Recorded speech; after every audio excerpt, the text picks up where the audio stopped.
Hello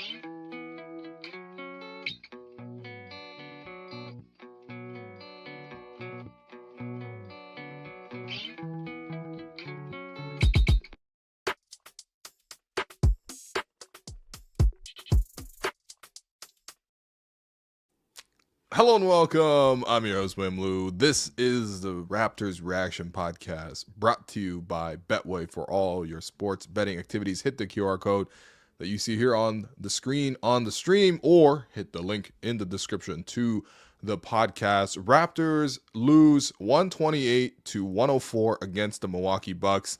We're going to break it all down. Honestly, there was a real sense of excitement. I remember walking around the arena today. For some reason, I just kept telling people Raptors going to get this win. I think I was caught up in the hype of the Raptors finally get healthy. You know, we haven't seen up until this point the starting lineup of IQ, RJ, Grady Dick, Scottie Barnes, and Jakob Poeltl. We have not seen this lineup play except for 4 minutes in one game against the Brooklyn Nets last year. We have not seen this lineup together at all. And so finally, with RJ overcoming the two illnesses that he had, and also IQ overcoming the shoulder injury that he suffered, we were actually going to finally see what this group looks like together. Obviously, Scottie's back from the injuries that he suffered as well, and same thing with Jakob, and Grady's been healthy all year. We finally get to see what this looks like. And honestly, the Bucks have been struggling lately too. I know the Bucks looked really good tonight. The Bucks obviously are a team that has a lot of talent, and when you have Dame and Giannis, these are two top 75 guys all time, and they both play like it. Of course, you're gonna have a hard night. However, I will have to add the caveat that this is a team that also was coming off losses to the Brooklyn Nets, who the Raptors actually beat, but they lost to the Brooklyn Nets, and then they lost to the Portland Trail Blazers. So I don't necessarily want to think that, like, well, you know, you can't beat the Bucks. I mean, like, they're an unbeatable team. They're obviously ahead of the Raptors. That's fine. It's not like the Bucks don't lose. They literally just lost to two tanking teams. And of course, they got right tonight, and they looked awesome tonight. Credit to the Bucks for playing so well. But I was excited. I was really excited for this game. And yeah, Raptors suffer yet another blowout. I can't believe I thought differently. I think part of me still wants to hope and believe in this group, and I think that, you know, the more rational side of me will say, let's just wait a little bit longer. Let's let's give them a little bit of time. I'm sure right now Darko is somewhere in Scotiabank Arena giving those exact reasons right now. You know, this team's going to need time. We're developing, et cetera, et cetera. They're getting used to playing with each other. You know, just another fresh set of like reasons why the Raptors lose by 30 every game. But at the same time, I was pretty excited, and I don't want to deny that, because I really wanted to see how this group would operate. And my first question was, how is this team going to play on defense? It's kind of been the question I've had for this team for the last 2 years now. You know, why is this team not able to be cohesive defensively? And especially now that you have the starting lineup as it is, certainly you have a group that, you know, looks pretty good offensively, right? Grady obviously has started the season really well. He's cooled off since, but we know what he's capable of with his shooting tonight. He had a cold night, but generally speaking, Grady's a guy who can score. Then, of course, you got RJ, who's basically a walking 25 to 30 points every time he plays at home. Finishes with 25 tonight in limited minutes. Then you got Scottie Barnes, who, you know, is the face of the franchise. Then you have Emmanuel Quickly, who's another guy who can score. And then Jakob, at times this season, Jakob's played really well too on the offensive end. So at least offensively, you know, I wasn't as worried. But defensively, especially now that you've taken, you know, with the healthy roster back together, you've now taken all of the players who play defense at a high level. You've taken them slowly out of your roster in terms of the starting five. So, you know, when you think about quickly coming back to the lineup, that has obviously led to Davion Mitchell being phased out. And of course, Davion was never going to be a long-term piece for the Raptors.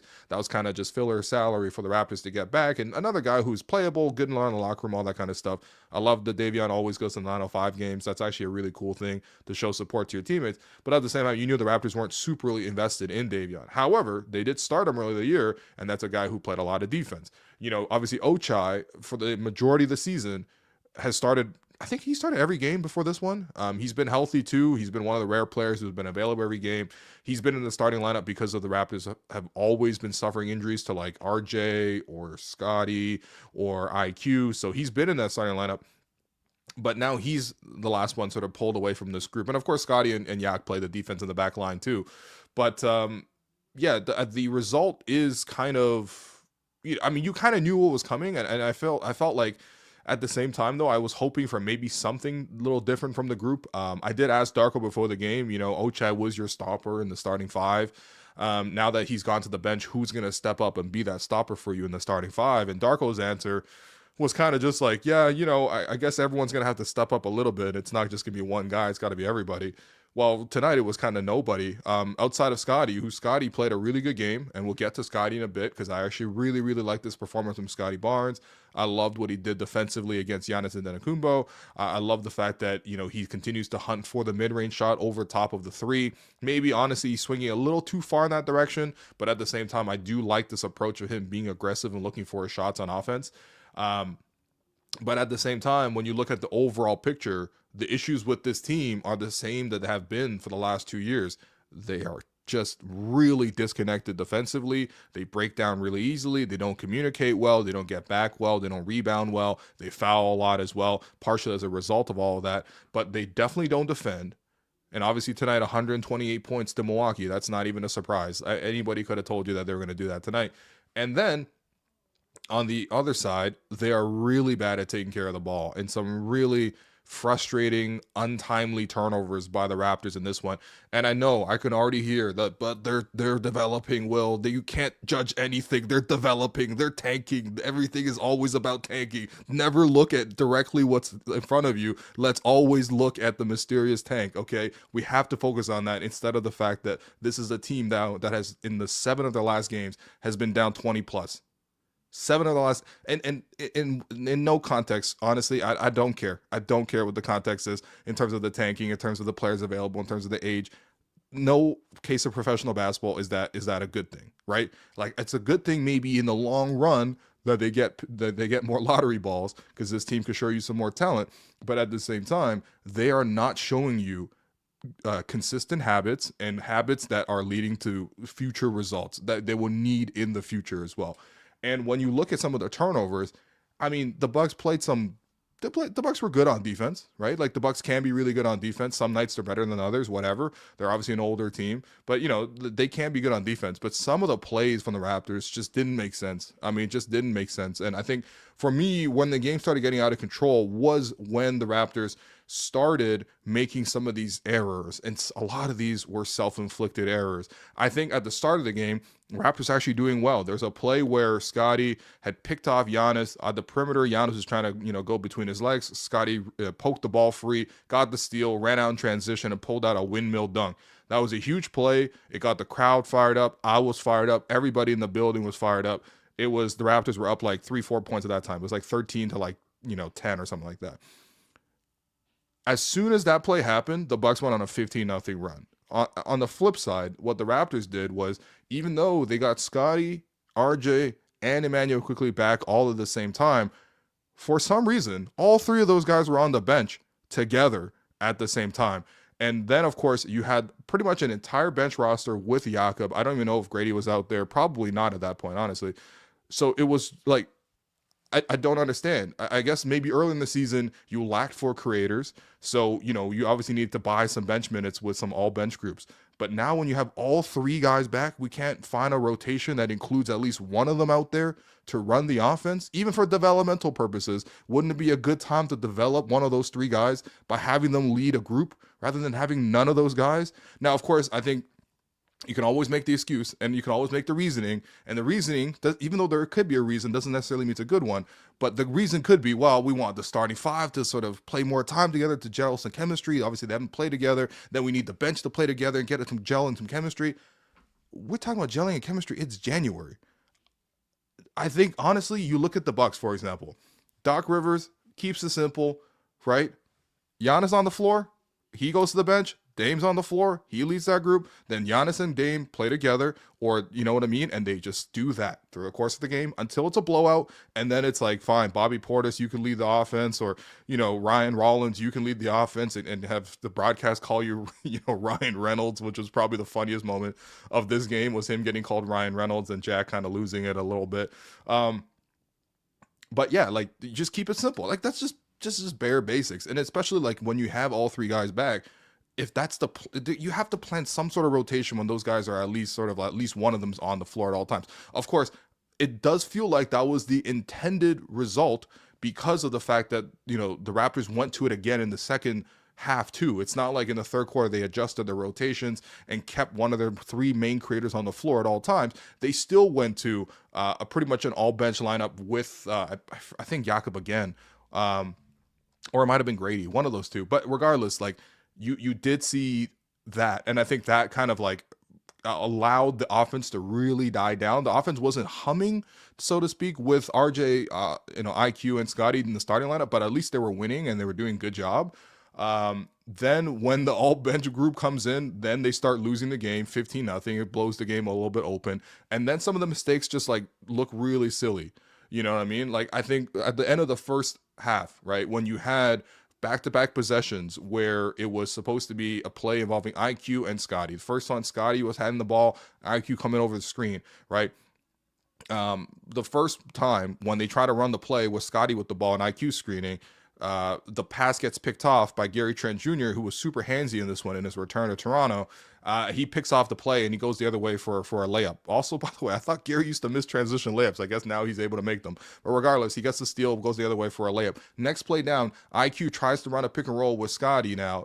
Now IQ has the ball. Scottie comes to the screen, but they're setting it up so close to the halfway line that it almost begs for the Bucks to trap them. So Dame and Giannis trap IQ at the half court line, and IQ steps over the line, and that's a backcourt violation. So back-to-back plays right before the end of the half both result in turnovers, even though those are two of your main guys that you want to see together in actual like positions. And I think both times it's a pretty unforced turnover. Then, of course, you look at sort of the rest of what the Raptors are doing in the first half. Yes, they did a great job against Giannis, and all of that, to me, is a credit to Scottie, who did an amazing job limiting an MVP candidate and not even letting him get shots off. But at the same time, the Raptors as a team don't defend well because they kept getting caught over helping and forming too much of a wall and leaving the kick-out passes or kick-out swing passes on the three so open that the Bucks were just wide open from three all night. And of course, when you got to a point where the Bucks were outscoring the Raptors 30-3 from the three-point line, I haven't seen numbers like that since LeBronto years. I'm not even kidding. That was really, really difficult. And I feel like, obviously, that's a bit of bad execution, but that's also a bit of bad, you got to adjust at some point in terms of how you're going to play. And of course, you definitely have to take away Giannis, and that's not just a one-man job. But if you are going to double team, you either need to play in the gaps, which is what Kia Nurse was mentioning right in the halftime show. You gotta have to play in the gaps and pick your moments, so sort of like commit all the way. And if you do commit all the way, your teammates need to know when to rotate, and they gotta rotate really, really strong, not just soft and weakly, but actually with the purpose in mind. Otherwise, you're getting picked apart, and that's exactly what happened. And you would have hoped that there was some adjustment, maybe coming out, to start the third quarter, a bit of an intensity, a bit of a push. And here's the first play that the Raptors give up after the halftime. Right, you have Damian Lillard getting switched on to Grady on the defensive end, right, or on the offensive end. Grady gets to, he has to guard Dame. Dame comes around a simple dribble handoff and he's wide open for three and he knocks it down. And that got Dame really going because Dame started knocking down 4-point plays and pull-up threes. But that one breakdown right to start the third quarter where I think Grady got caught on the screen or tried to go under. I mean, come on. Dame's one of the most prolific three-point shooters of all time. That just cannot happen in any context. And, of course, you give him that, and that got him off to a great, crazy start. I mean, Dame was, like, electric in the third quarter. That was tough. Then, on the other end, Scottie tries to run a dribble handoff for IQ, but he runs it like so close to the half court line. So like Scottie brought the ball up, and for the most of the game, Scottie wasn't bringing the ball up. It was a lot of RJ, it was a lot of IQ. But Scottie brought the ball up and he got to half court. Now he stepped over the line, so he's now committed to obviously playing in that end of the half. But then when he ran the dribble handoff with the screen, obviously for the ball, he ran it with IQ, receiving the ball at the half court line. So that is another half court violation. It's just stuff like that where it's like, these are completely plays that just don't need to be made or mistakes that don't need to be made. And you just saw lots and lots of that. Meanwhile, on the other end, obviously Milwaukee's knocking down every three. Dame's going off. All that's kind of just like, it's all there. But you just never really saw a push from any of the Raptors units. And even though it was like a 30-point game heading into the fourth quarter, and even Doc's like, you know what?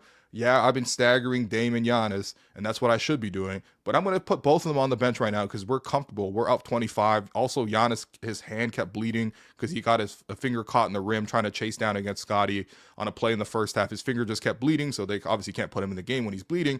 So they didn't have either of those guys on. And I'm thinking, well, maybe this is the Raptors' chance, not to steal the game, but at least to sort of like make it competitive, similar to, that Orlando game where obviously they were down big, but then, Scottie and makes a push and it makes it like at least somewhat competitive going down the stretch before obviously, Orlando was able to close it out. This time around, Raptors put out basically their starting five, right? They have, Quigley, they got RJ, they got Scottie, they got Jakob, and instead of Grady Dick, who was the one who kept getting pulled for more defensively oriented players, in the first half he got pulled for Ochai, and the second half he got pulled for Bruce Brown. So it was the starting five except for Bruce Brown in place of Grady Dick. And you might think, okay, this is a pretty defensively sound group. You got your three craters together. You still got Jakob. You're down 25, and you're playing against a Bucks team that doesn't have Dame or Giannis on the floor. Are they going to at least eat into the lead? And what you saw right away was Ryan Rollins taking Emmanuel Quickly to the basket for layups twice in a row. Okay, not much resistance. You see Scottie getting back cut by Gary Trent Jr. going to the basket and Gary finishing over the top.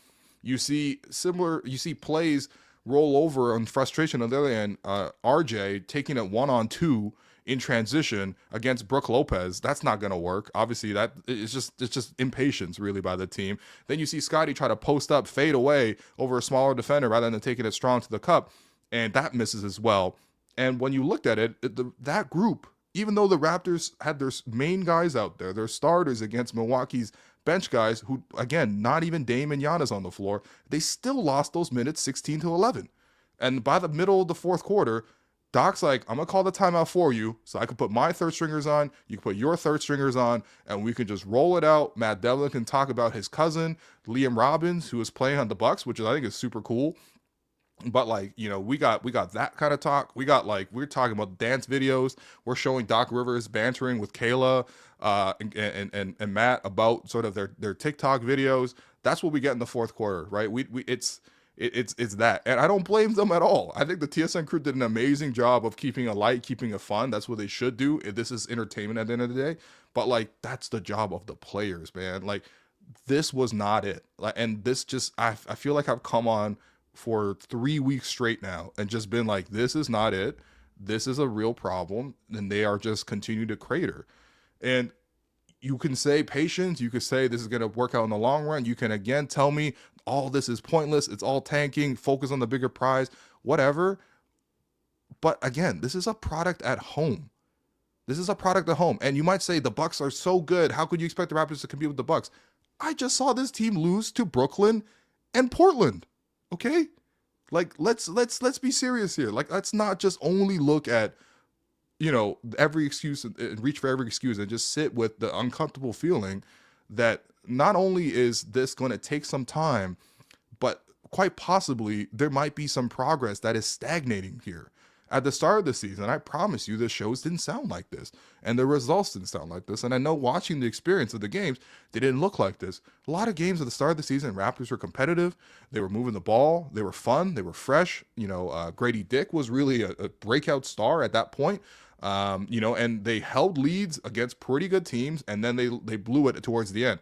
That's what I expect for these young teams. And I see that night in, night out in this league when you're even watching the Portland Trailblazers of the world, or you're watching the Brooklyns of the world. That stuff happens, right? Brooklyn had a 15, 16, 20-point lead against Orlando, and then they blow up in the fourth quarter and Orlando wins it. A little bit of heartbreak. I know how that feels because that's how the Raptors lost their first 6-7 games of the season. What we're seeing recently is a lot of quit. They don't play together. They don't play tough. They don't play through it. It's a real concern. And again, I understand the record is what it is. The situation is what it is. But let's also not overlook the fact that we have actually invested a lot in this group, right? It's not like these guys are all rookies, our rookie scale contracts. Me and Alex talked about this in Monday's episode, that we released, so you can go watch that one where we sort of did a state of the Raptors and sort of looked at where they are. And he made a great point that it's like, this is not like most rebuilds because a lot of these guys are already on their second contracts. Scottie will be on the second contract next year. RJ's already on his second contract with like 2 more years remaining. IQ just signed the first year of a 5-year deal. So like, it's not like they've just drafted these guys and they're young. They got to get together. Some of these, I mean, like RJ's playing in this like 6th season, man. You know what I mean? Like there's things here that like need to sort of start to, you got to start showing. And obviously the results are what they are. And you want to call it tanky, you might want to say, well, Darko's playing these lineups because he wants to sort of take the legs out of the team. I promise you, the team doesn't have legs to stand on in the first place. You don't need to play games to tank with this team. You just need to roll the ball out, right? Because we see the results. They have to find some sort of catalyst and some sort of spark to at least make the game meaningful again, to not make so many mistakes defensively, and to actually execute on a more consistent basis offensively. The same issues at the start of the year are the same issues now. The rosters gets healthier, we have more talent on the paper, and yet the results look the same, if not slightly worse. We have issues with turnovers, we have issues with fouls, and we have issues in terms of playing any sort of defense on a cohesive basis. And this has been 2 years now of this. And again, you can call it year 1 of the rebuild. You can say, you know, this is the process. You can say, let's just come back to this in a few years because clearly this team is looking for, you know, more talent through the draft. That's all fine and good. But what about the players here today on paper? For me, it's like you have an opportunity day in, day out. It's not like we're going to trade the whole roster tomorrow at the deadline. We are actually going to roll with this group for a while. So I need that group to show me something. At least signs. Not wins, but at least signs. You know what I mean? Like this team doesn't even play with a lead. Outside of obviously the Brooklyn game where they won, when was the last time this team played with a lead? Every game we're down 20, 30 points. I'm not even exaggerating. We're 7 of the last 8. They're down 20 plus. And it's not like they're playing like heavy hitters every single night.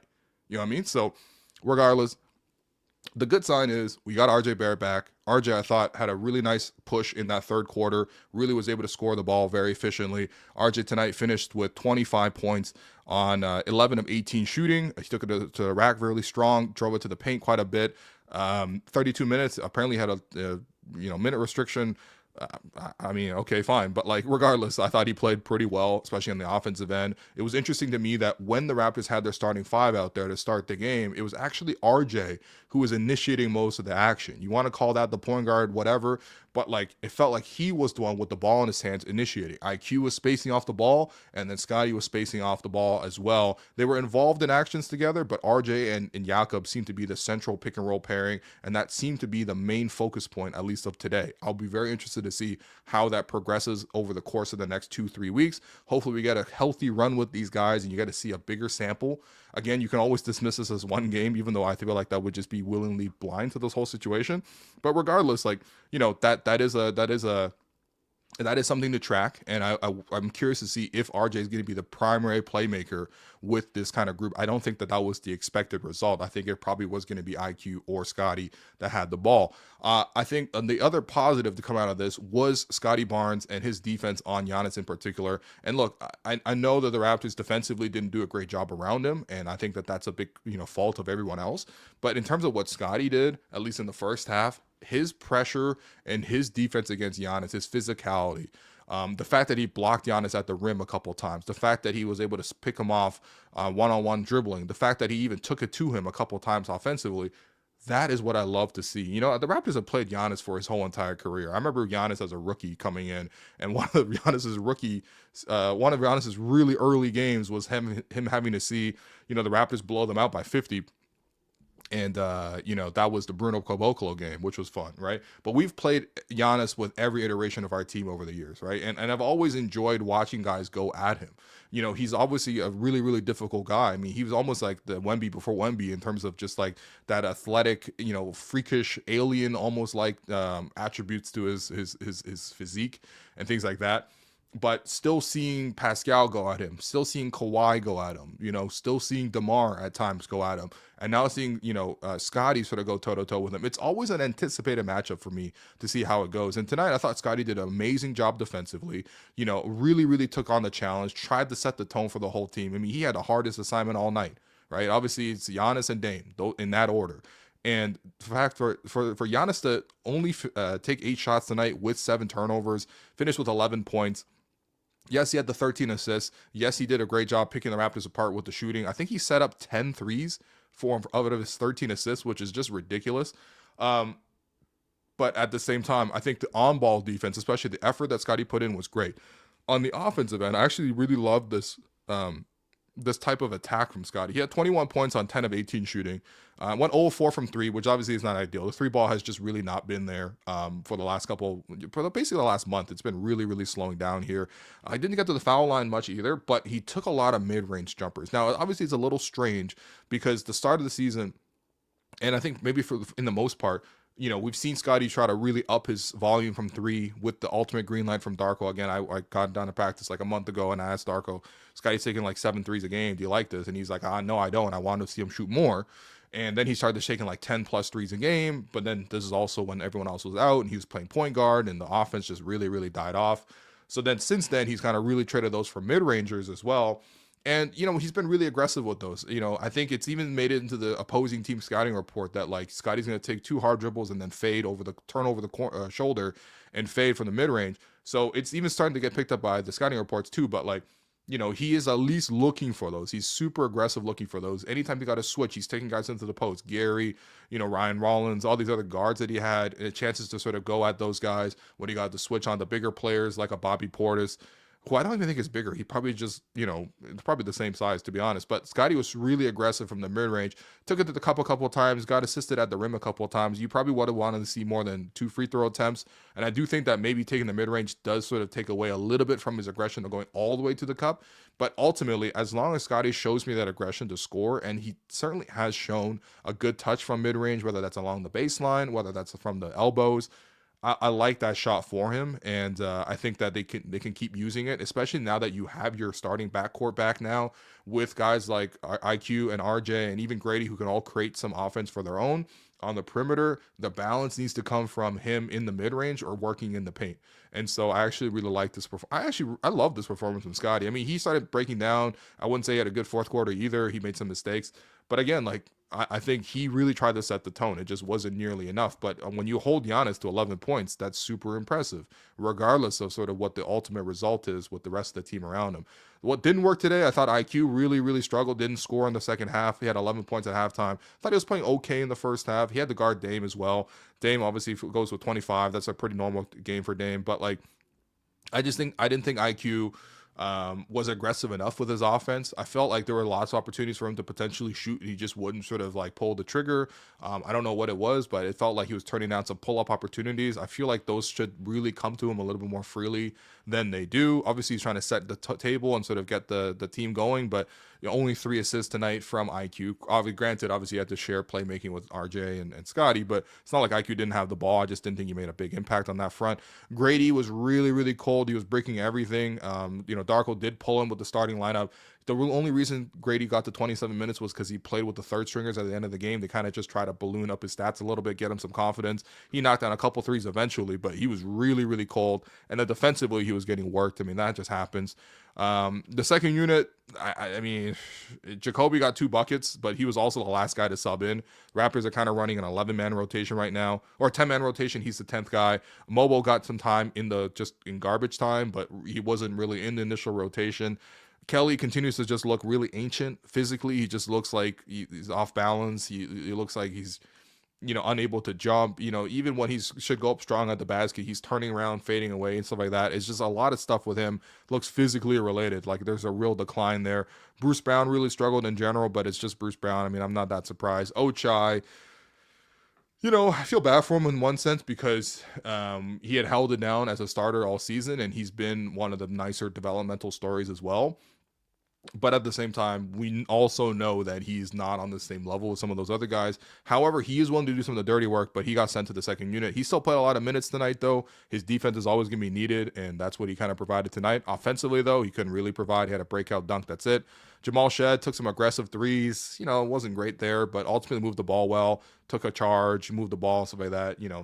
Just the usual Jamal Shed stuff. But obviously the second unit did not do well. I think at one point it was like 32-2 in terms of bench points as well. So, Yeah, it's tough. And again, you might say, well, the Raptors aren't expected to compete with Milwaukee right now. Well, then I will have to say, why did this team also lose to Brooklyn and Portland? And not even just lose to them, but why did they even were they in games with those two teams? Right? And it's not like Brooklyn started their rebuild, you know, whatever. I don't even want to make the point. Regardless, Raptors didn't have it tonight. I'd love to hear your questions and bring on producer Alex Wong after this break. But we're gonna take a quick break and then let's share in our opinions of this game. Hey man, Hey buddy. just recently hit the big 4-0. What about you, bro? A little more recently 4-0, but we are both in the 40 club. Let me tell you, man, being an adult really comes with its share of challenges. Definitely. I think both you and I are homeowners, and I think we're both also dealing with mortgages in life.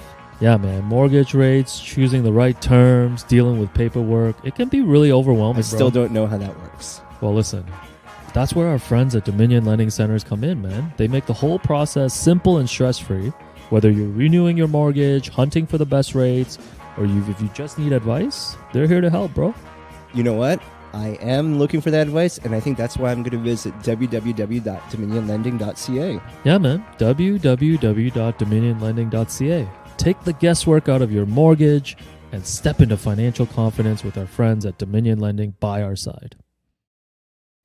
All right, it is time now for the Tangerine Fan Inbox, and I got to remind you that Tangerine is the official bank of Hello and Welcome, which is great. Hello, they're also the official bank of the Toronto Raptors, foundational partner of the WNBA and also NBA Canada, and of course, they're not just fans of basketball. They're fans of basketball. They're fans of fans who have their own nickname for each guy in the starting five, or fans of fans who stand 5 inches from the TV all night, or fans who can recreate every player's layup package while sitting on their couch. And if you're hearing this, there's no doubting your commitment. Fans like you are at the heart of what makes this game great. So for the Raptors' 30th season, Tangerine is turning the spotlight from the court to the stands and celebrating the way Raptor fans support their team, because this is how we fan. To learn more, visit tangerine.ca/basketball.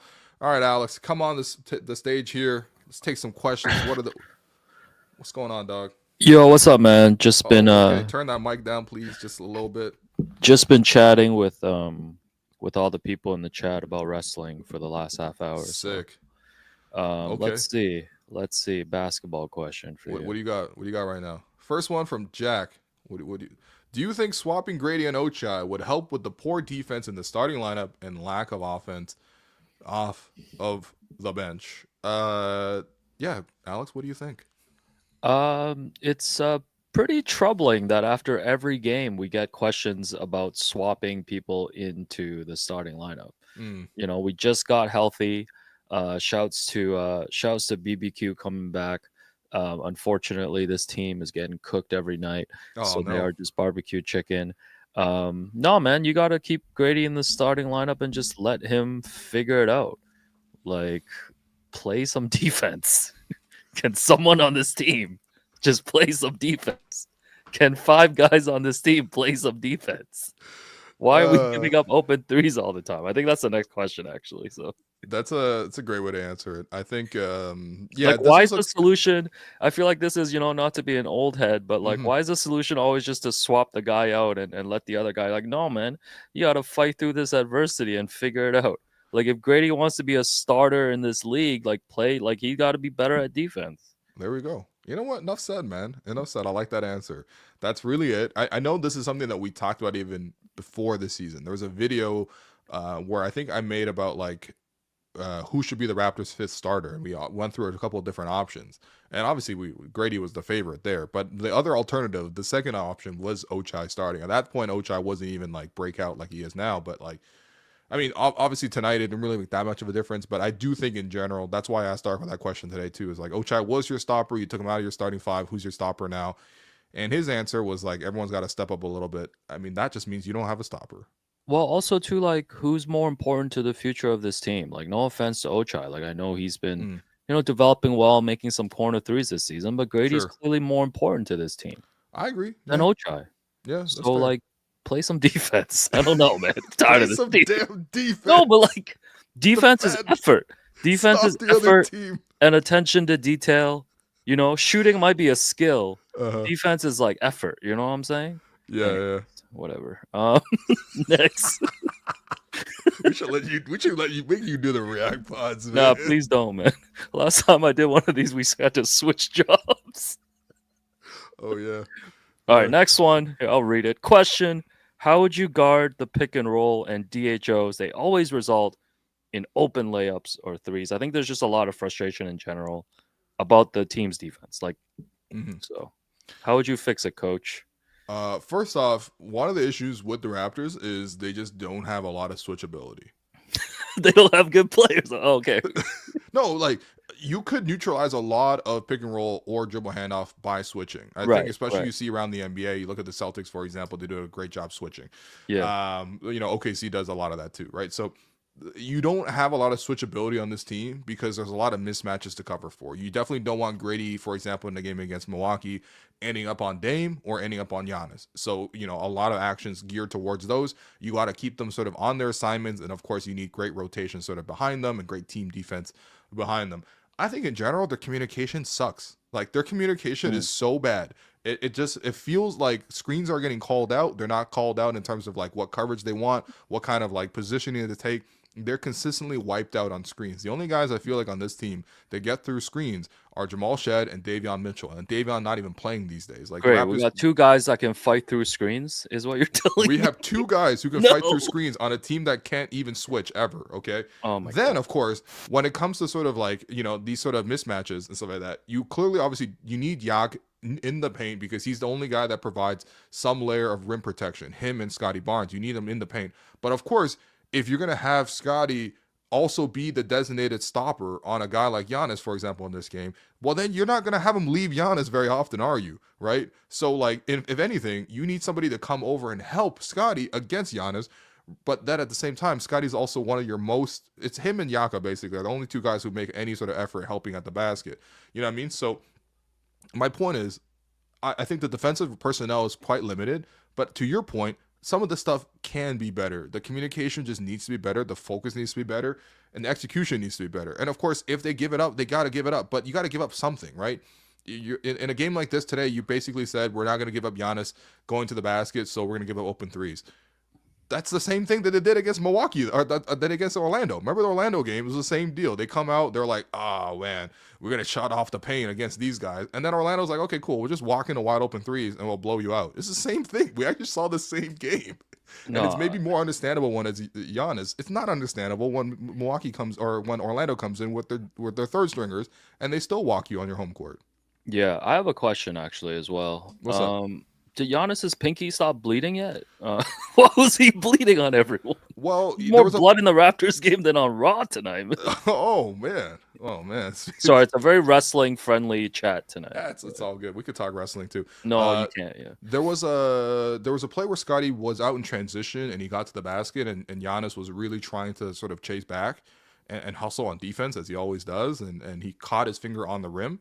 So I think that's when the cut happened with his finger. But yeah, it just kept getting split open with time and time again. To be honest, it was a good game for that to happen against because they didn't need him. Like they were just like, all right, cool, like it's fine. We'll just put Bobby Portis out there. We'll still extend the lead. So let's see what else is here. What else we got? Ooh, 232. Oh, I think that's a combined point total. Yeah, so that's a game total. 232 points. Yeah. Well, that's a nice little donation to the pod. Shouldn't we get $232? Yeah. We're asking for a lot, man. No, shouts to you, Shin. That's what Tangerine's here for, baby. No, we really appreciate everybody. Lots of people calling for Pat Delaney to be fired.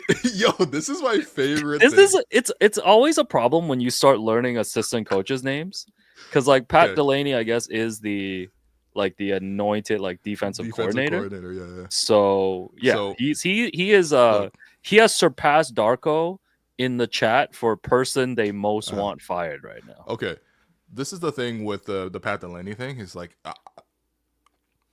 I'm not saying that I'm attached to him. I'm not saying you can't change it out. I mean, I would love to see like some new ideas, some fresh ideas. I've seen also the screenshots of his career resume, the fact that some of the other stops he worked at, Washington, Charlotte, like they weren't exactly standout, whatever.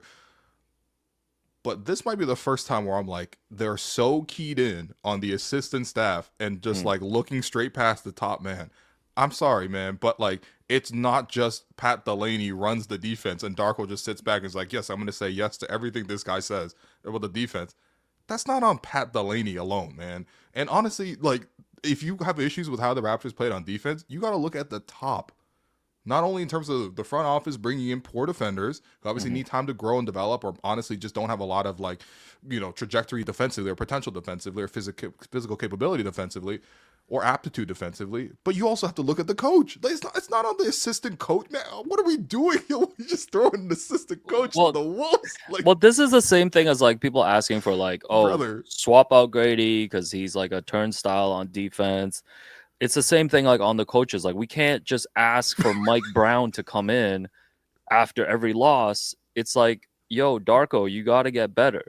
Like Pat Delaney, my man, coached us in the media game, coached you in the media game. Hey, like, you got to win, by the way. You got to get better. We can't, like, what's the point of going through this whole process, interviewing all of these people, hiring Darko, bringing them in when you know you took months too, remember? Yeah, it took months. You brought him in. Last year was a write-off.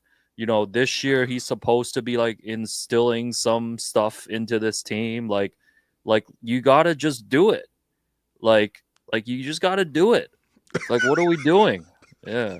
Play some defense. Play some defense. Everyone tells you defense is like at least 50% effort and like coordination and like, you know what I mean? Like getting in the same places and be on the right page and like. Well, I think people in the chat make a good. People in the chat have pointed out, like I think in the last couple of games too, like Darko held those like extra long practices. And those are always made a big deal by the media of like, like, we weren't, media was let in 38 minutes late today because Darko ran a super hard practice. Yeah, wow. And then it's like you look at the games and they're the exact same. That's what I'm saying. Is there progress from start of the season? And I think you make a really good point too. It's like, sure, you can lose to like some really great teams and get blown out. Sure. Like honestly, getting blown out by like Memphis or whoever or whatever teams, Boston, like whatever. Like those are great teams. But it's like, how is this happening every single night? Like, it's ridiculous. And your roster gets healthier and healthier, and the results somehow get worse. Like, that's not good. That's really not good. And but I've never seen all the fault laid on the on assistant coach, man. Like, come on, man. Yeah, no, that's when it's a rebuilding season. We also got a question here: are we witnessing the drawbacks of a nice coach? I know, like, Darko has a reputation, obviously of being like player friendly, and this is like a reputation. He's player friendly. Yeah. Like, by the way, I'll have to report to you. This is the third time now that he's busted out the "I will not call you out, I will call you up." He's now busted it out 3 times. He pulled it out today. Okay, how about he just doesn't allow 150 points 3 times or something? No, but I think this is like same as like, when you hire a new coach, it's like, get out of a relationship. You want the traits of someone who's not the previous person. Right. So they replaced Nick Nurse, who was super hard on his players, probably wore thin on them towards the end, and got a nice coach. Oh, he does. I don't care that I think it's great that Darko connects with his players. I think being nice is great. I don't care if he's nice or if he's an asshole. I care if he's good or bad. Just be good, let's do something. Here's the thing. I don't care if he's nice. It's cool that he's nice. We can talk about the tactics. Obviously, that's just a regular course of sports conversations, right? Who are you choosing to play? What are the sort of like, areas that you're trying to play towards and things like that? That's gonna be a conversation with everybody. Okay, so when I talk about the fact that like you had Scottie, IQ, and RJ all on the bench at the same time in the first quarter, that feels like a tactical complaint. That's not the number one thing failing the Raptors, though. It's not just tactics. It's what makes a good coach is when the players respect and they are actually, they get a response and they give their best effort to that person time and time and time again. And when things don't work out, they try other players who then come in and give you the best effort all the time. And of course, once you get the effort to a certain level where they're competing every single night, that's when the tactics are going to be some of the separating factors that help elevate some of that talent, right? So for under Dwayne Casey, for example, I had no question that the Raptors were playing hard every single night. They got a lot done. But of course, when you got into some of the closer games against some of the great teams or in the playoffs, the tactics sort of became sort of an issue. So then they were like, fine, after a certain amount of years, we're going to bring in Nick. He clearly was better tactically, and they still have high motivation, and obviously with a bit of luck and obviously a ton of talent, they're able to deliver the ultimate prize that we've ever seen. I think right now, the start of the season, we saw some buy-in. We saw buy-in. We saw effort. We saw some good stuff. We saw them punching above their weight and at least making ethical tank losses these last couple of games. Not only are the tactics something that you can quibble about, for example, you're playing Giannis, you didn't play zone at all, right? You know what I mean? Like that's like an actual quibble that I could make. I don't even make it because I know Darko's like, well, we're not playing zone because we're really trying to work on our one-on-one defense. So we're gonna play base defense all year long, which is kind of what they've done. So very little adjustments on that front, right? But also at the same time, the minimum effort has dropped off so significantly over the last 3 weeks that it's concerning. There's not like an effort. It's not like okay, we didn't have it tonight, but next game we're gonna bounce back. Like we didn't have it for the last 3 weeks. Every time we come out home, unless it's the Brooklyn Nets, we're getting kicked by 20 or 30. You know what I mean? Like that's a real issue, man. Yeah, You know what I I mean? don't And even like know. being nice and whatever, it's fine. Like being nice is cool as long as you can get that effort from those guys. I don't care what it takes, whether that's pizza parties, whether that's like trips to Spain in the off season, whether that's like let's all go to Vegas, sit courtside, and you know what I mean, let's show up for the team. Let's do nice things for the community. Those are all great things objectively. Like I love that. But the bottom line is the job is to go out there every night and compete your very best. Even if they're going to lose, even if the goal of the season is now just to get as many tank balls as possible, you still have to compete, man. That's the non-negotiable is competing. And this team just doesn't do it. They don't do it, man. Yeah, I don't even know why I'm mad because I guess it is good that they're losing and they're gonna get a draft pick. So. Fair enough. Honestly, Also, has it been pointed out too that the Leafs used to have a player called Ace Bailey? Yes. Okay, it's been pointed out, right? Okay. I actually pointed this out to Liban earlier today. Okay. He was eating, cheese pizza right in front of the Ace Bailey banner in the 600. Oh, that's right. There's a banner. Yeah, it's like arena. directly in front of us Yeah, in the it's media been so room. long, I don't even remember. Oh, that's not true. Don't make me let's show see the what photo else. of you sitting in Bruno Fernando's chair. Let's see what else there. Yeah. Raptors tickets should be free, says Ash. The Raptors should do some kind of like allotment of free tickets Yeah. and just like hand them out. I don't know. I feel like tonight broke a few more fans. Like I had a few of my friends message me Oh, yeah? just being like, yeah, it's over. My really? friend Kevin from Livestock said, Raptors stripped the joy of basketball away from me this season. Wow. Even Marie Kondo can't fix this mess. Damn, bro. Yeah. So That's tough. What a else? lot of frustration going on, Well, I mean, I think people are obviously like tapping in once in a while. I think that's like a pretty healthy way to consume like sports. I mean, not to say this is an unhealthy way of consuming sports. Like, obviously, there's gonna be some people who are tapped in more and whatever and have more free time. But like, I think, yeah, for the people who tap in occasionally, they got time. It's a Monday. There's nothing's happening, or it's the holidays. Let me tune on. Like, just turn something on TV. You know what I mean? You binge watch Squid Game season 2 and you're like, okay, what's next? You know what I mean? Let's check out the Raptors. I do like them. And then when you see this, once in a while you see this, you're like, damn, there's not something here that I'm like, oh, I gotta watch the next one. There's no way you watch the last couple of Raptor games and you're like, I gotta see the next one. You know what I mean? Yeah, Like, it's always tough when you get that, game day notification from the official Raptors account, Game day. well, have you got those emails that are like, hey, last chance, just a new batch of tickets just dropped? Not a new batch of tickets at 6 p.m. Yeah. I feel, who I feel bad for right now? Scalpers, man. I genuinely Oh, scalpers in this Toronto winter cold. It's they're like it's Raptor tough. tickets, Raptor tickets. They gotta cross the border, go to Buffalo, and scalp Bills tickets, man. Honestly, yeah, they might have the migrator, man. All Something right, like that. couple non-Raptors ones. What do you got? You know this one? Oh yeah, man. Can you read this out? Yeah. This is from Jim 41,000 or 4100. Swerve and bend the corner wall. Have you heard the new LiAngelo Ball?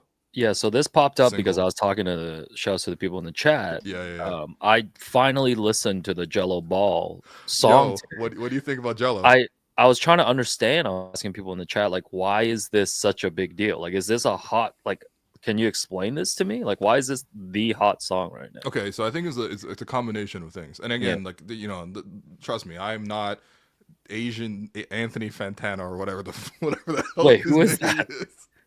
He's that white guy that has like always with the glasses and the shaved head or the trimmed Wait, does he head. break down rap? No, he just yeah, kind of, Oh, but he rates the albums stuff like that. He's like a oh, popular okay. internet guy, I guess. Whatever.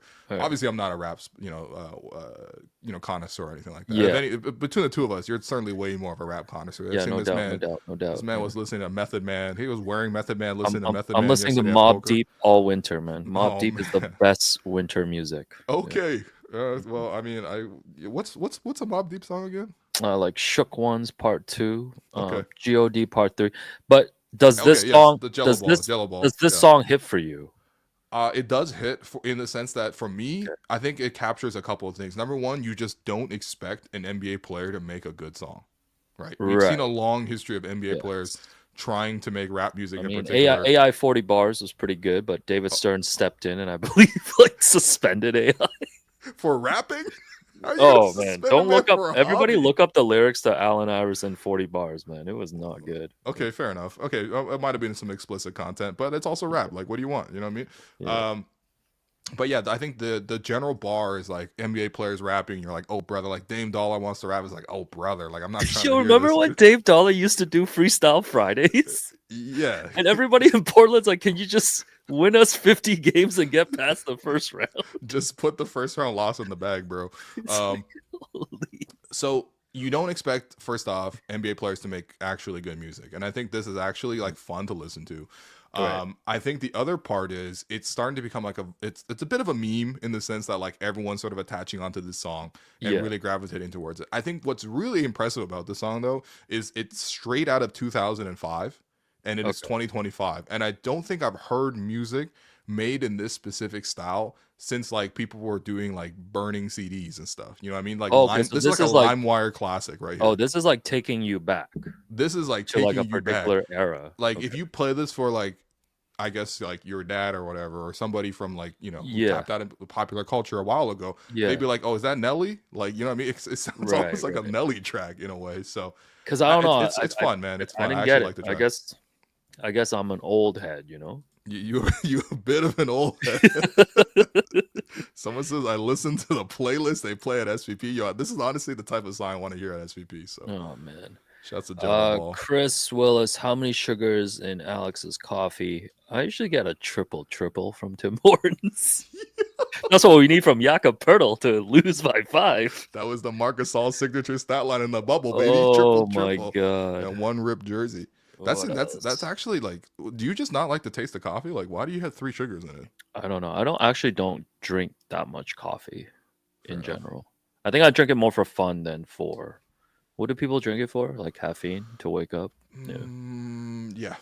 Yeah. That's mostly it. Yeah, I mean, you got a little flavor, you're a little connoisseur. You know Yeah. what I mean? Jing Pang said, haven't watched, but Interior Chinatown is a really good book worth reading. Have you watched Interior Chinatown? I have watched Interior Chinatown featuring a genuine friend of the program, Ronnie Chang. Oh, so story time. Okay, go ahead. I actually reached out to Ronnie Chang. Yeah, who 'Cause you were we- friends with. Like we you're are actually, friends like, with. friends. Like for example, when Ronnie is playing a show in Toronto, he'll actually give us tickets to go watch the. Yes, show. I met Ronnie a while back. I did a profile on him when he was kind of still coming up on the Daily Show. Right. He's since blown up multiple Mhm. Netflix specials. He's in Marvel movies. Yeah, all you of know this he's stuff. a hit Asian because he was in Crazy Rich Asians. Yeah, so Interior Chinatown came out and actually reached out to him Mm, to see if he would come on the pod right. because I have done one pod with him, which had to be heavily edited Why? What because did he has talk about? very don't hint at anything because he has very strong opinions On? about basketball. So, Oh. anyways, I messaged him and I was like, "Hey, come on our pod, #1 pod, blah blah blah." He could Yeah. care less. Yeah. He's like, "No, I don't like doing post game press conferences for my art." Wow. Yeah. But see, it was a really cool bar. But then I like follow him on IG, and he's like doing interviews with LA Times, Hollywood Reporter. Oh, He's word? like doing every single one. So you He's like, I hosting don't press care about your conferences. little podcast, man. Well, the funny thing is, I thought he was just like, I'll do interviews, but I won't do podcasts. But then he went on Pablo Torre, finds out. He also went on Pablo Torre, also Yo, another listen. former friend. All these traders, man. I mean, no, Ronnie's Zach not a Lowe trader. telling me he's too busy, man. We need to up our profiles, man. We need to up our profile just a little bit, man. It's tough, man. I think more than anything else, I love that you tried to get Ronnie Chang on the pod. Yeah. Because we would have had to edit it a lot. Yeah, it would have been. So. Yeah, it would have been a Jerome's nightmare. So should we do Betway or go to the awards first? Betway. Let's hit a Betway, man. What? So watching Raptors Bucks, what was your thought in terms of, me? Where we're going to Betway. Hold on. How do I get rid of this comment? Can you help me? I'm freaking out. Hide current comment. There we go, buddy. There we go. Can't multitask. Yeah, so, just watching the Bucks, I know they've been going through a little bit of a, what they call the NBA Cup malaise, the NBA Cup Championship malaise. Sure. Because they've been struggling. I think you mentioned they've been struggling a little bit recently. Bad losses, yeah. 500 team. They were like 2 games over 500 now after tonight. Right now, the Bucks on Betway, the over-under adjusted for them is 47.5 wins, which means they would have to finish 48-34. To hit the over. The over is 1.80 odd right now. Do you think the Bucks can get to this total based on how they're playing right now? Obviously the Bucks coming out to that like terrible start. I think they were like 2-8. That set them back a lot, right? I think their season total was probably like 49 or something thereabouts. This team, their effort to me is a little inconsistent. I do think that Doc is figuring some good things out with the group. I think obviously there's a lot of inherent talent when you also have the roster that they have, but they've also sort of like had some of their veterans and they come in and out. You know what I mean? Like, Drew, you had Chris Middleton back in the lineup for a while, but then he missed the game today, for example, right? So that stuff's just going to happen. Probably same thing with Dame as well. He's going to take a couple of games off here and there. I do think that like they've done a decent job of just like basically turning everybody else into long, like just 3-point shooters and giving Giannis the maximum amount of space to sort of operate. We saw that tonight. But at the same time, defensively, I mean, tonight the Raptors didn't really have it going. But I do think other teams can kind of get at Milwaukee defensively a little bit too. So I probably would go with the under, probably just slightly. I think this team probably finishes around that 46, 47 range. They can certainly, like, they just don't seem like young and energized the way that OKC does or the way that Boston does, and they're able to just reel off these, like, huge strings of wins or, like, Cleveland does.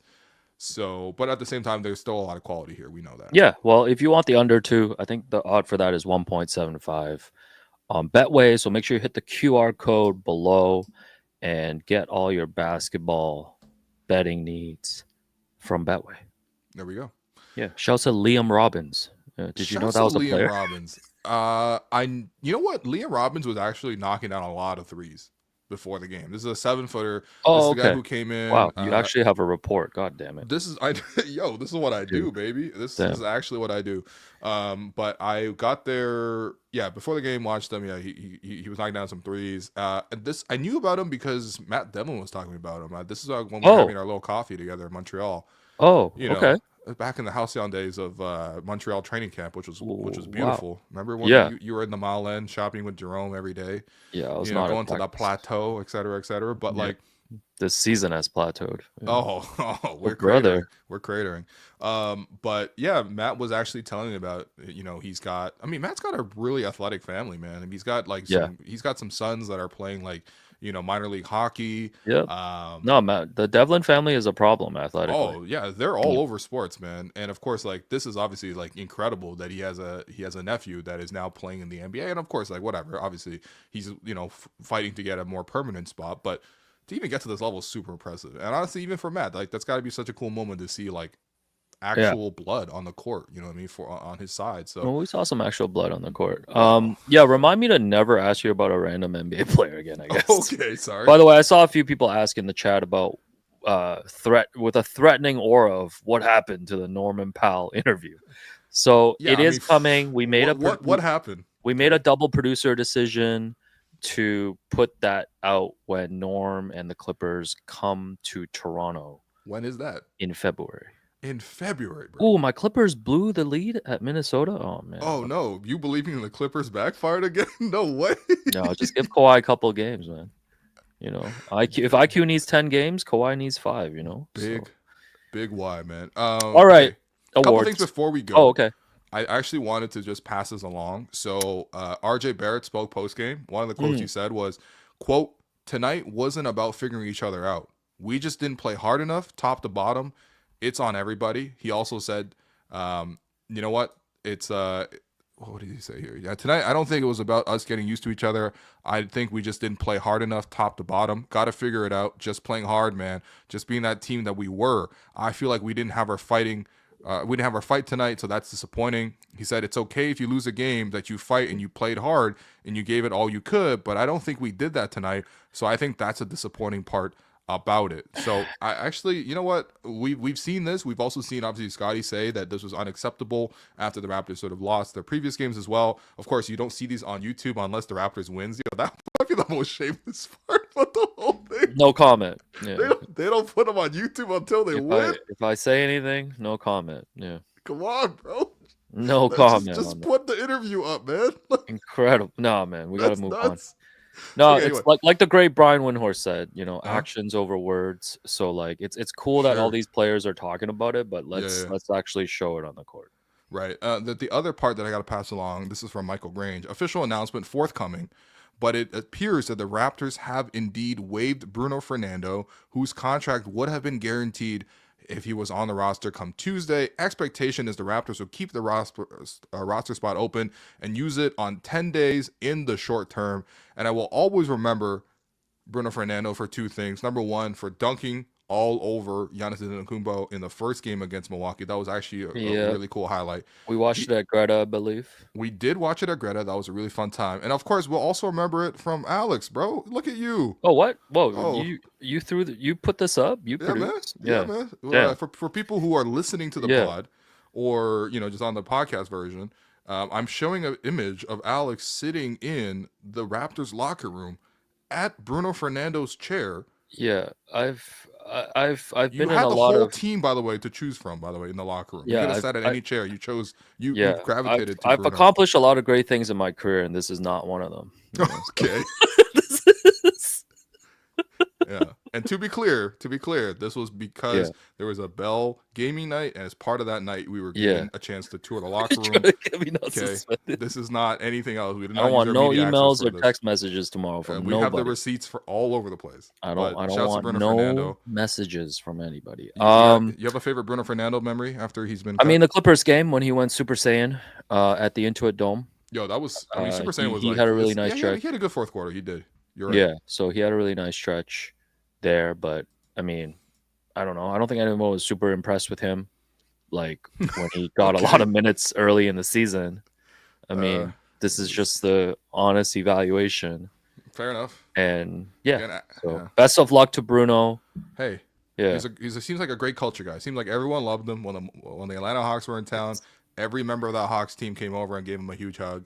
yeah. No, he seems like a good vibes, Good guy. Yeah, Maybe he good turns vibes into guy. a DeAndre Jordan, who somehow is still in the league. Yeah, You he's know just what? a vibes guy. That's an elite vibes guy. Honestly, you can get. Yeah, by the way, everybody should read Mike Singer's new book about Nikola Jokic. Why so serious? Yo. Just finished this Oh wow. last night, actually, after playing poker. Came home and read. You read? Wait, hold on. You got home at like 3:00, and you just I mean, I was almost done the book. Okay, gotcha. It's a super cool book if you guys looking for a basketball read. Someone Why said- so serious? Someone said F that book. Why? Why is everyone so mad? Why so serious? Why is everyone so mad? Can I just recommend a book? Who says F a book? It's Just- just a book. I'm not even promoting my own books.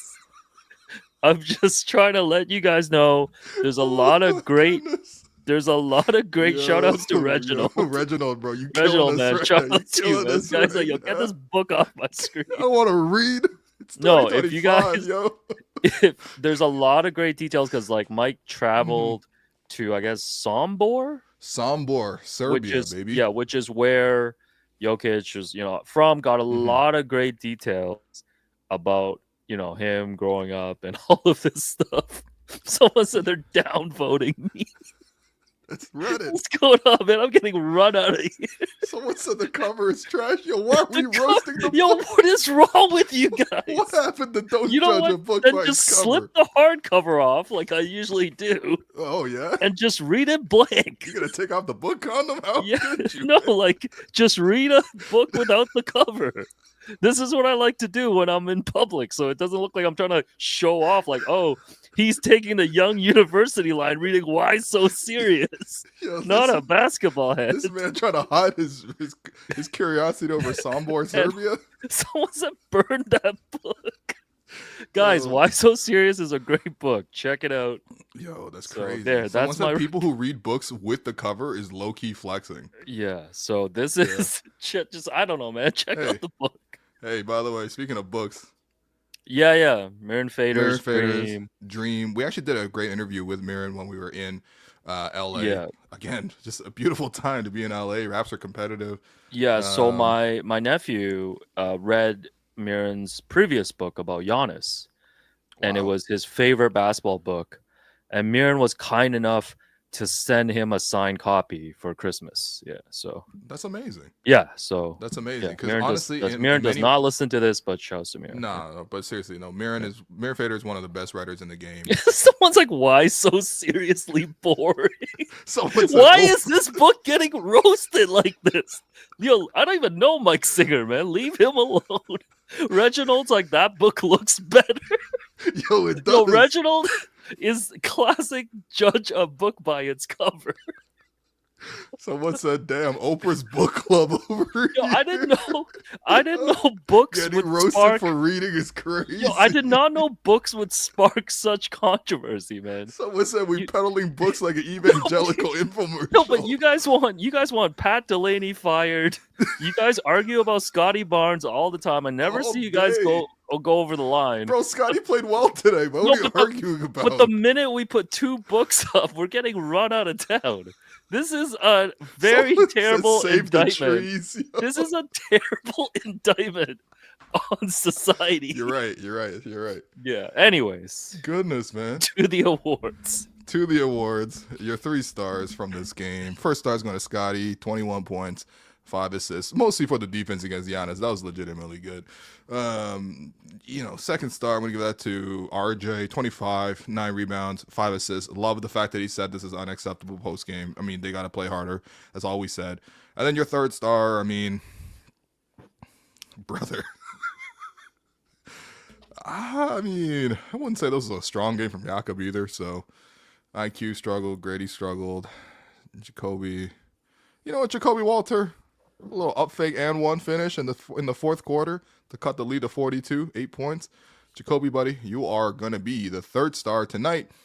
You're Gerald Henderson Award winner for who randomly torched the Raps. I hate to say this, but it's Gary Trent Jr., man. Gary actually did a great job against the Raps, man. Wonderful on the fast break, as you mentioned. I can't believe it. I felt like last year Gary was Did him and religiously Scottie have a missing. little thing going on, or was that just competitive? I don't know. I feel I like think it's there was a probably just little competitive. thing going on. Well, I mean, I think first off, the Raptors did a good job of tributing Gary Trent Jr. It was a question because Gary certainly is a popular guy, but I do feel like there has to be the bar drawn somewhere in terms of like you got to be better than this to sort of get the video tribute. Regardless, Raptors showed him the video tribute. Honestly, a lot of great moments there with Gary. I've always loved Gary. You know what I mean? Like I've loved covering him. He was a really personal guy. He actually did a really fun interview with a friend of the program, Lindsay Dunn, as well. Go check Lindsay's Twitter page for that one. Where Yeah. it sort of We should give Lindsay the MIG.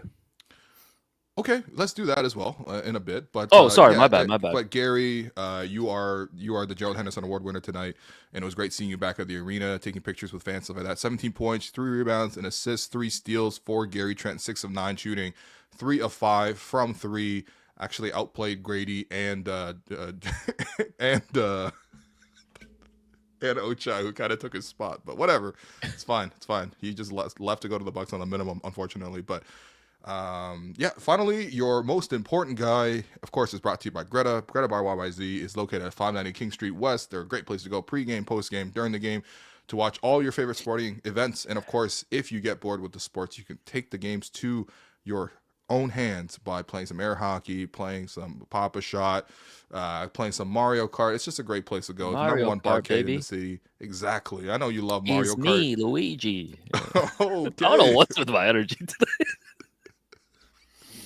So anyway, the most important guy brought to you by Greta today is it's Lindsay Dunn. Why not? Lindsay's a ray of sunshine. Shouts to Lindsay. And we're gonna bring Lindsay back on the pod as soon as we're able to sort Potentially of next coordinate. Potentially, yeah. But I think more than anything else, it's just a great interview with Gary. I think Lindsay always sort of tries to get at the showing the human side of the players, trying to have some fun with them. God forbid someone has some fun with this team because it's pretty dark just in general with the results and everything like that. But big shouts to Lindsay for getting it done. Also, she makes an effort. You know what I mean? Like, I don't know how many Raps reporters were down in that shoot around. I certainly wasn't there for Buck shoot around this morning. But Lindsay goes down there and does it of her own volition. And she covers the 905 and she covers the Leafs and she's interviewing every single person on earth. Shouts to Lindsay Dunn, man. No, I I seriously want to add. I think Lindsay's doing the best job of anyone in the city when it comes to covering sports right now, in terms of just like bringing out different sides. Too. And the Jays, and like bringing out different sides of personalities and like being able to be curious about things. And I think we need more of that. So shouts to Lindsay. I know she's always been super supportive of us. For sure. And I just want her to know this. Oh damn, it's an hour 10. Yeah, someone said Alex got 2 copies of Prehistoric in the back because he's always ready to give one away.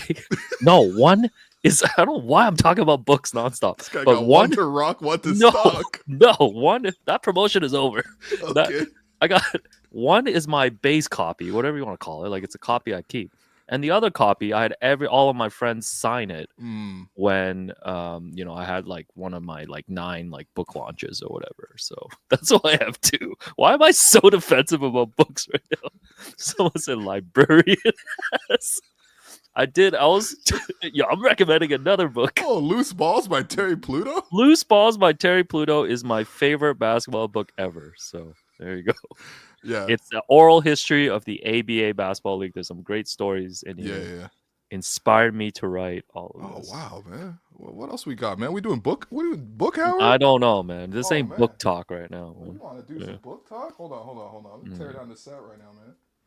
All right, first off, what do we got here, man? Oh, man. All right, there we go. This is great podcast. That's what we're doing now, man. Okay, you recommend some books while I grab some more. Oh, what? We're going to book flex? Okay, sick.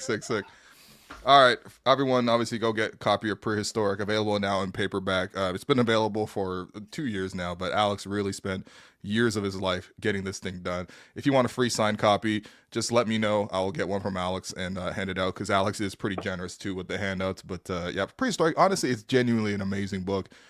It's a labor of love on the first ever season of the Toronto Raptors. Go get this now, Amazon. It was the bestseller when it first came out. Of course, you got to go, again, more of the story here, cover story. Yo, they say we're going book for book. Yo, cover story's like $7.99 on Amazon now. So oh, word? Because clearance, everything must go. It was $30. Hey, Prehistoric is 4.4 rating out of 5 on Goodreads, which is not really? bad. That's not bad. Yo, you know our pod's a 5.0 on both Spotify and everybody go rate and iTunes, review. Man. Yo, if you loving the random book talk portion of this episode, go ahead and like the video. Said Alex dressed like the old dude everyone's scared of in the Yakuza. Yo, you know what? This is how bad the Raptor season gets. The slander pods are about us, man. Yo, we got $2. Shouts to Top Shot Tesla for the book club. Yeah, let's go. Okay. What else you got? Show me another book, man. Show some real books, man. Okay, all right. Okay. Genuinely one of my favorites on one of my favorite teams. Oh yeah, I got that on the shelf too. Come 7 on, Seconds or Less by Jack McCollum, one of the best writers in basketball. This is covering the season of the Phoenix Suns. I think this was a year where Amari got injured. And they were still getting 58. It's almost 60 wins with Steve Nash. So I don't know why I said nice to Amari getting hurt. Sean Marion, Boris. No, Diaw, it's a great book. It's a great book by Jack Barbosa. McCollum. He also wrote a great book, I think, called Dream Team, just about the '92 Dream Team, where he interviewed every single player from that team. That Even was Mike? I think he got Mike too. Yeah, that's sick, man. 2 great books I read about Barry Bonds and the steroids era. Game of Shadows. Hell yeah. Is really good. This one's called Love Me, Hate Me, I think. Yeah, Love Me, Hate Me. Okay. Barry Bonds, my by the favorite. way, that would be a sick jersey, too. I actually kind of wanted that jersey. Yeah. Barry Bonds is he's my favorite baseball player. Obviously, very controversial career, Yeah. but great read. You know, I mentioned Mobb Deep earlier. R.I.P. to Prodigy. What? I thought we were doing basketball books. His biography is really What good. are we doing? We're just Prodigy, pulling random books. Prodigy, my life. Everybody got to read this. R.I.P. to Prodigy. And then we talked a lot about wrestling.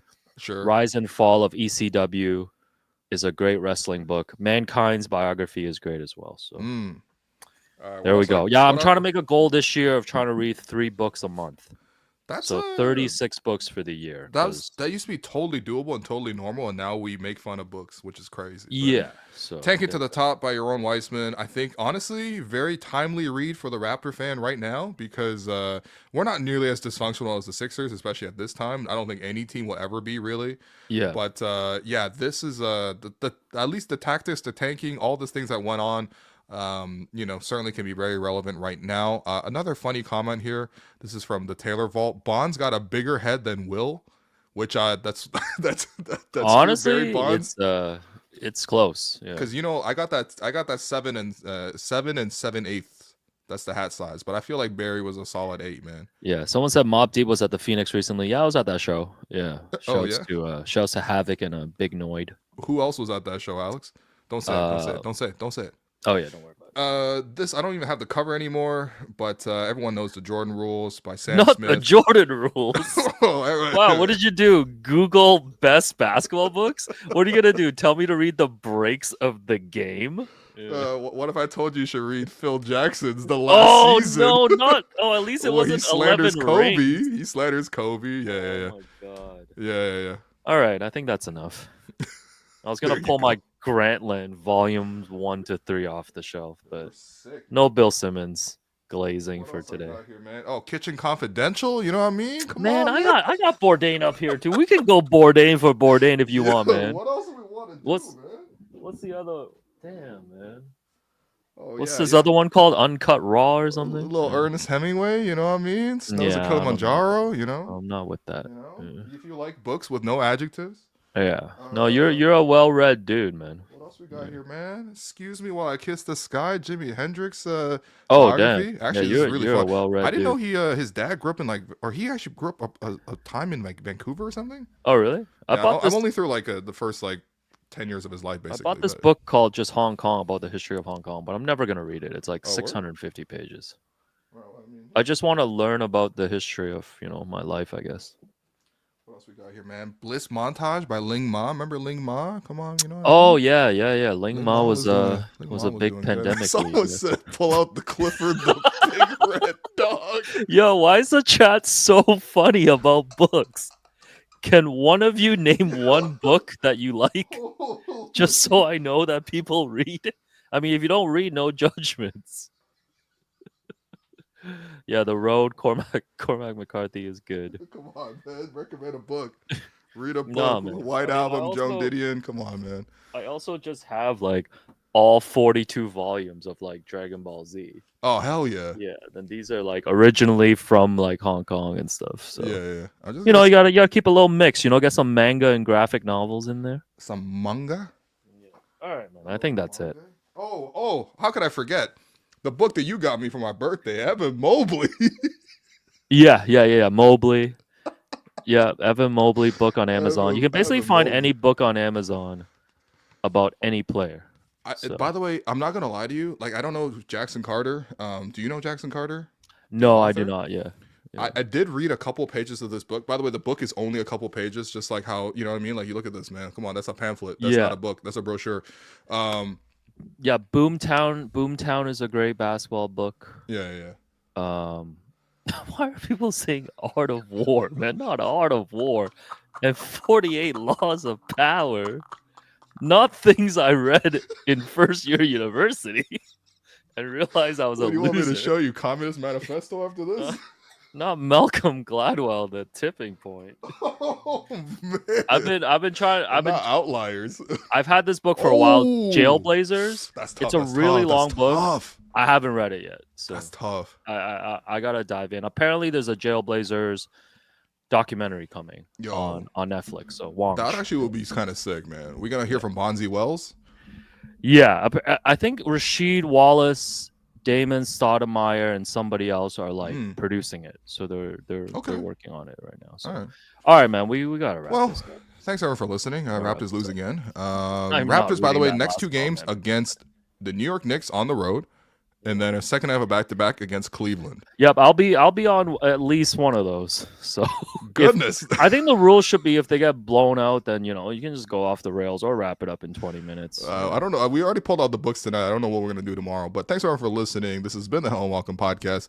For myself, Will, my co-host, producer Alex, we'll be back next game, pulling out more of all your favorite books. Thanks everyone for listening.